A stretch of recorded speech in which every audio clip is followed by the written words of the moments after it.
이 시간 하나님께서 우리에게 주신 말씀은 시편 18편 1절에서 3절, 시편 18편 1절에서 3절, 구약 성경 813면입니다. 제가 봉독해 드리겠습니다. 나의 힘이신 여호와여, 내가 주를 사랑하나이다. 여호와는 나의 반석이시오, 나의 요새시오, 나를 건지시는 이시오, 나의 하나님이시오, 내가 그 안에 피할 나의 바위시오, 나의 방패시오, 나의 구원의 뿌리시오, 나의 산성이시로다. 내가 찬송받으시 여호와께 아뢰리니 내 원수들에게서 구원을 얻으리로다. 아멘.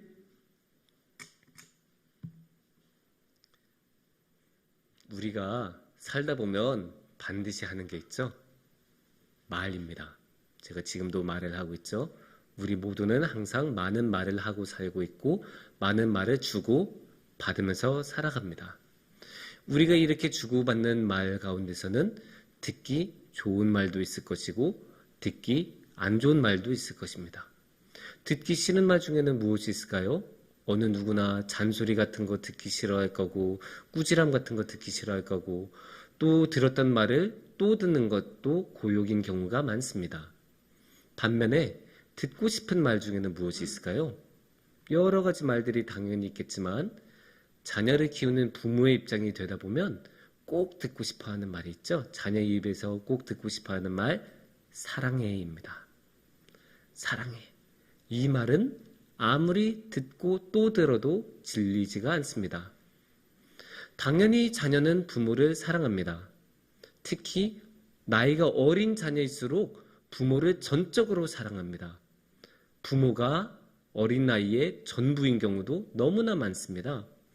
그런데도 그 모든 것을 알고 있는데도 부모는 자녀에게서 사랑한다는 말을 듣고 싶어 합니다. 왜냐? 자녀를 너무나 사랑하기 때문에 또 한 번 자녀의 입을 통해서 사랑한다는 말을 듣고 싶어 합니다. 그런데 이게 부모와 자녀 간의 관계에서만 그럴까요? 아닙니다. 신앙에서도 이런 모습을 볼 수 있습니다. 신앙에서 하나님과 우리 사이에서 아버지 하나님이신 우리 하나님께 우리가 자녀인 우리가 사랑한다는 말을 하는 것을 하나님께서는 너무나 듣고 싶어 하십니다. 왜냐하면 아버지이신 하나님은 자녀인 우리를 너무나 많이 사랑하시기 때문입니다.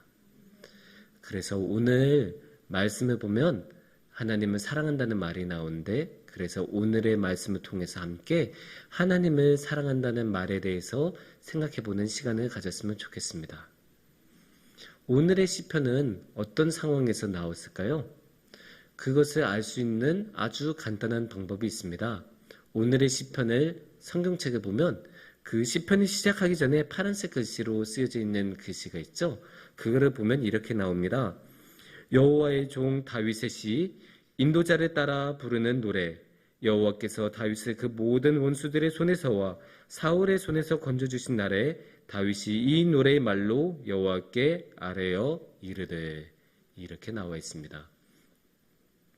이것을 이제 표제어라고도 하고 시편의 제목이라고도 하는데, 이 짤막한 글은 아무렇게나 쓰여진 게 아니에요. 그 번역자가 대충 집어넣은 것도 아니고 편집자가 대충 이렇게 집어넣은 게 아닙니다. 히브리어 성경에서는 이 표제어가 1절로 기록이 될 만큼 인정을 받고 성경에도 포함이 되고 그만큼 권위가 있고 모두의 인정을 받는, 그래서 이 이야기는 분명히 우리가 받아들이고 안심하고 따를 수 있는, 믿을 수 있는 말이라고 볼 수 있습니다. 그러면 오늘의 이 표제에 따르면, 특히 이렇게 표제가 길고 상세하면 그 시편이 어떻게 쓰여졌는지 알기가 아주 쉬운데, 그러면 이 표제에 따르면 이 18편의 시편은 어떻게 쓰여진 걸까요? 왜 쓰여졌을까요? 정확하게 나오죠? 다윗이 모든 원수들의 손에서와 사울의 손에서 건져주신 날에, 이렇게 이야기를 하고 있죠. 그러니까 다윗이 그 많은 고난을 당하고 나서, 다윗의 이야기를 보면, 성경에 나온 다윗의 이야기를 보면 다윗은 정말로 많은 고난을 당하지 않았습니까? 일국의 왕이 다윗을 죽이려고 쫓아다녔고 광야에서 맨날 지내고 전쟁을 수없이 치르고 원수 앞에서 광인처럼 행세도 해야 됐었고 정말 너무나 많은 고난을 겪었는데 그 모든 고난이 끝난 다음에 하나님께 이렇게 찬양했다고 합니다. 그러면 어떻게 찬양했을까? 이 표제만 봐도 알 수 있겠죠. 하나님, 나를 지켜주셔서 감사합니다. 하나님, 제가 그 많은 고난 가운데 쓰러지지 않고 끝까지 이렇게 살아있고 끝까지 이렇게 하나님을 계속 믿을 수 있게 해주셔서 감사합니다. 그런 말씀이 나올 수 있을 거라고 우리는 예상할 수 있겠죠? 그런 말씀이 실제로 2절에 비유적으로 많이 나옵니다. 2절을 보면 여호와는 나의 반석이시오 나의 요새시오 나를 건지시는 이시오 나의 하나님이시오 내가 그 안에 피할 나의 바위시오 나의 방패시오 나의 구원의 뿌리시오 나의 산성이시로다 라고 고백하고 있습니다. 이게 다 뭘까요? 다 하나님한테 대해서 비유적으로 하나님은 나를 지켜주시는 분이십니다. 제가 그렇게 힘들고 그렇게 많은 원수들이 나를 해하려고 했는데 그렇게 많은 원수들이 나를 공격했는데 그들은 끝내 그들의 목적이 이루지 못하고 그들은 끝내 나를 해치지 못하고 저는 이렇게 건강하게 살아있습니다. 그게 누구 덕일까요? 당연히 하나님 덕이다라고 지금 이렇게 고백하고 있는 거죠. 아무리 원수가 나를 미워해서 나를 해치려고 해도 나의 하나님은 나를 굳건하게 지켜주시고 안아주시고 도와주시는 분이시다. 이렇게 분명하게 고백하고 있어요. 3절에서는 그거를 비유적으로가 아니라 굉장히 직접적으로 표현하고 있죠. 3절을 보시면 내가 찬송받으실 여호와께 아뢰리니 내 원수들에게서 구원을 얻으리로다. 내 원수들에게서 나를 구원해 주시는 분이라고 하나님께서 그 다윗은 하나님에 대해서 분명히 이야기하고 있습니다. 이러한 하나님에 대해서 다윗은 어떠한 감정을 가지고 있을까요? 감사? 감사 분명히 감사할 수 있습니다. 당연히 하나님이 없었으면 이미 생명을 잃었을 테니까 당연히 하나님에 대해서 감사하는 것이 마땅한 도리이겠죠. 하지만 오늘의 말씀에서는 감사 말고 다른 감정을 표현하고 있습니다. 어떤 감정이었을까요? 사랑입니다. 1절을 보면 그게 정확하게 나오죠. 1절에서는 뭐라고 하고 계실까요? 나의 힘이신 여호와여 내가 주를 사랑하나이다. 여기서 다윗은 너무나 분명하게 하나님한테 사랑한다고 고백을 하고 있습니다. 우리의 아버지이신 하나님께서 그토록 자녀인 우리로부터 듣고 싶어 했던 말, 사랑한다라는 말을 다윗은 이 자리에서 하고 있습니다. 그래서 분명히 하나님께서는 다윗의 이 찬양을 들으시고 이 기도를 들으시고 하나님께서는 분명히 기뻐하셨을 거라고 저는 생각합니다. 그런데 이 자리에서 어떤 사람은 굉장히 비판적으로 말을 할 수가 있어요. 아니, 여기서 다윗이 이렇게 사랑한다고 말하고 이렇게 찬양한 것은 다윗이 이 모든 고난을 이겨내서 그런 거 아닌가? 아니, 도와줬으니까 결과가 좋으니까 누구나 그렇게 할 수 있는 거 아닙니까? 아니, 다윗이 만약에 크게 다쳐서 뭐 팔 하나 못 쓰게 되고 자신의 자녀를 잃고 그래서 이렇게 과연 찬양을 했을까요? 이렇게 굉장히 공격적으로 말하는 사람이 있을 수 있어요. 하지만 저는 분명히 말합니다. 다윗이라면 능히 고난 가운데서라도 이렇게 사랑한다고 고백했을 것입니다. 그 고난 가운데서라도 아니 그 고난이 해결되지 않았을지라도 다윗은 충분하게 그렇게 사랑한다고 말했을 사람입니다. 왜냐고요? 이거 어떻게 하냐고요? 간단해요. 다윗은 이렇게 고난이 끝나자마자 하나님께 사랑한다고 고백했잖아요. 근데 사랑이라는 게 여러분도 아시겠지만 그렇게 금방 생기는 게 아니에요. 사랑이란 것은 그렇게 거래로 하나님께서 도와주시면 생기고 하나님께서 돈 많이 주시면 생기고 가난해지면 사라지고 그런 게 사랑이 아니에요. 사랑은 영원하고 사랑은 오래 참아요. 사랑은 한결같아요. 그래서 다윗이 고난이 끝나고 나서 사랑한다고 말하는 것은 고난 중에서도 사랑을 하고 있었기 때문에 고난이 끝나자마자 사랑한다고 말을 할 수 있는 거예요. 그러니까 고난이 끝나자마자 사랑한다고 말하는 사람은 분명히 고난 가운데서도 가장 깊은 고난의 순간에서도 사랑한다고 말했을 사람이라고 말할 수 있고요. 고난이 끝나자마자 사랑하지 않는 사람은 아무리 고난이 잘 해결되고 잘 끝났더라도 사랑한다고 말하지 않아요. 왜냐하면 사랑이 없으니까요. 애초에 사랑이 없는 사람은 고난이 끝나면 그냥 끝이에요. 과거예요. 더 이상 생각하지 않아도 되는, 쉽게 말하면 이렇게 생각해도 돼요. 이제 고난이 끝났는데 얼마나 좋아요. 이제 평평대로 탄탄대로로 쫙 이제 뚫리고 출세만 남고 이제 놀기 좋고 행복한 일만 남았는데, 그때 다시 뒤로 돌아봐서 하나님을 바라보고 하나님 그 과거 동안 나를 지켜주셔서 감사합니다 이렇게 말하겠어요?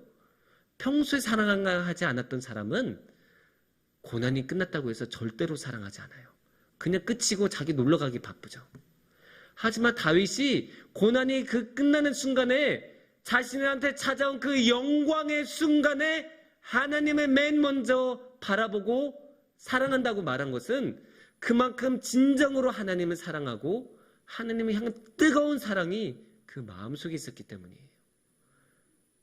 그렇기 때문에 이 다윗의 사랑 고백은 믿을 수 있고요. 그렇기 때문에 이 다윗의 사랑은 진짜라고 우리가 볼 수 있는 거예요. 그러니까 하나님이 다윗을 그렇게 예뻐하신 거예요. 사실 보면 다윗이 죄 진짜 많이 지었어요. 정말 사람이라면 저지르면 안 되는 정말로 끔찍한 죄도 저질렀어요. 밧세바 사건 같은 거 정말 말도 안 되게 악해요. 인구 개수 사건도 정말로 하나님 앞에서 큰 죄악이에요. 그런데도 하나님께서는 그 모든 것을 용서해 주시고 하나님께서 다윗을 너무나 사랑해 주시고 끝까지 사랑해 주시고 또 하나님께서 주신 선물이 얼마나 많아요. 왕위도 주셨고 나라도 주셨고 크나큰 약속도 주셨고 그 모든 것을 주신 만큼 하나님께서는 다윗을 사랑했어요. 왜? 다윗이 윤리적으로 뛰어나서 남들보다 똑똑해서 죄를 짓지 않아서? 아니에요. 하나님을 사랑해서 정말로 그 진실한 하나님을 향한 사랑만큼은 너무나 진심이어서 하나님께서는 다윗을 예뻐하시고 사랑하셨습니다. 이런 다윗의 사랑을 보면 우리 자신을 되돌아보게 되죠. 과연 나는 얼마나 얼마나 하나님을 사랑하고 있을까? 얼마나 우리는 하나님을 사랑하고 하나님께 얼마나 사랑한다고 표현하고 있을까? 분명히 우리 하나님도 다윗만이 아니라 우리한테도 사랑한다는 말을 듣고 싶어 하실 텐데 우리는 과연 얼마나 말을 하고 있을까? 너무나 일상의 분점에 치여서 하나님을 사랑한다고 말한 것은 있지는 않았는지, 우리가 분명히 사랑하는 마음은 가지고는 있는데 적절하게 표현을 못했던 것은 아니었는지, 그런 것들을 생각하고 반성하고 다윗의 거울처럼 삼아서 우리 자신을 되돌아보게 됩니다. 그러면 우리가 딱 한 가지 결론이 나오죠. 정말로 열심히 하나님한테 사랑한다고 말을 해야겠다. 이렇게 사랑한다고 표현한 것은 너무나 중요해요. 왜냐? 사랑은 표현해야 알기 때문이죠. 표현하지 않으면 상대방이 어떻게 알아요? 당연히 항상 사랑한다고 말해야 상대방은 압니다. 또 사랑이란 건 특이하게 표현하면 표현할수록 커져요. 그러니까 우리가 우리의 사랑을, 하나님을 향한 우리의 사랑을 더 크게 만드는 가장 손쉬운 방법은 하나님한테 자꾸 사랑한다고 고백하는 거예요. 그리고 이 사랑을 표현해야 하는 또 한 가지 중요한 이유가 있는데 우리한테 기회가 영원히 있지 않기 때문이에요. 당연히 우리는 기회가 있을 때 사랑한다고 말을 해야겠죠. 특히 우리가 가족 간의 관계를 보면 가족들 사이에서 우리가 사랑한다고 말 잘 안 하잖아요.